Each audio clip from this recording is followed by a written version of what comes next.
You and someone else can look at the same product on the same day and still get pushed toward different prices. That is not random. That is dynamic pricing. Most people think prices are fixed, but in many digital systems, prices are constantly adjusting in the background. Flights do it, hotels do it, ride-sharing apps do it, food delivery apps do it, online stores do it. And the goal is simple. Charge the highest price the system thinks the market will still accept. That does not always mean the same price for everyone.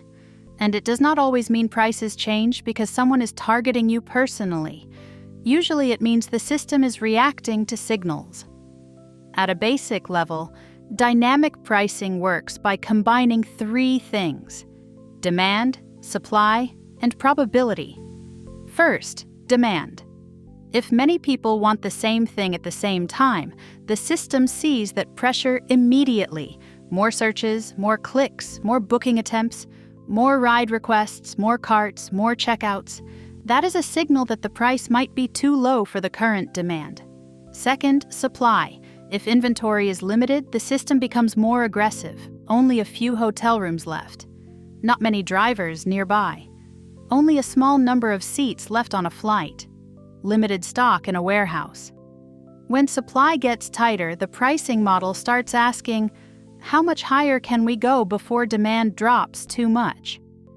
That leads to the third part, probability. This is where the system becomes more intelligent. It does not just react to the market. It tries to predict behavior. What is the probability that this person will still buy at a higher price? What is the probability that lowering the price slightly will increase total revenue? What is the probability that waiting will produce an even better sale later? That prediction is built from data. Some of that data is simple: time of day, day of week, location, inventory levels, seasonality, weather, special events, traffic, competitor prices. Some of it is more technical: conversion rate, price elasticity, historical booking curves, customer segmentation, session patterns, and demand forecasts. Price elasticity is one of the key ideas here. It means, how much does demand change when price changes? If demand barely falls when price rises, the system learns it has room to increase price.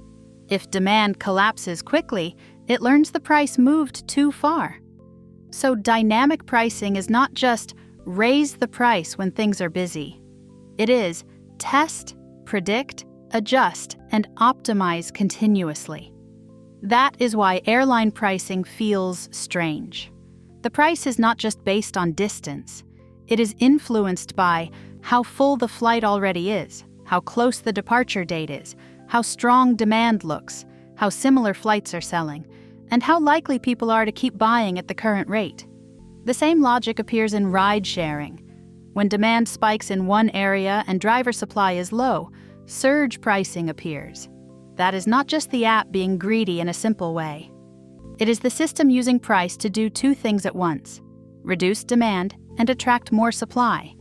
Higher prices make some riders cancel. At the same time, they encourage more drivers to move into the area. That is pricing as coordination, not just profit extraction. E-commerce works a little differently. Online stores can change prices faster than physical stores because there are no printed tags and no manual relabeling. That means prices can respond to competitor moves, inventory pressure, sales velocity, ad performance, and category trends almost in real time.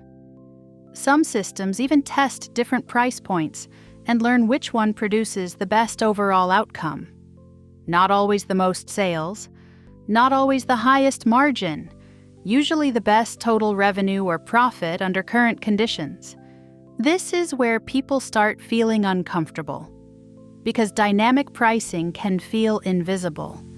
You do not see the model. You only see the result. The same item costs more later, or the ride suddenly doubles, or the hotel gets expensive the moment demand rises. And that makes the system feel unfair. even when the company sees it as optimization. That tension is important. From the company's perspective, dynamic pricing increases efficiency and revenue.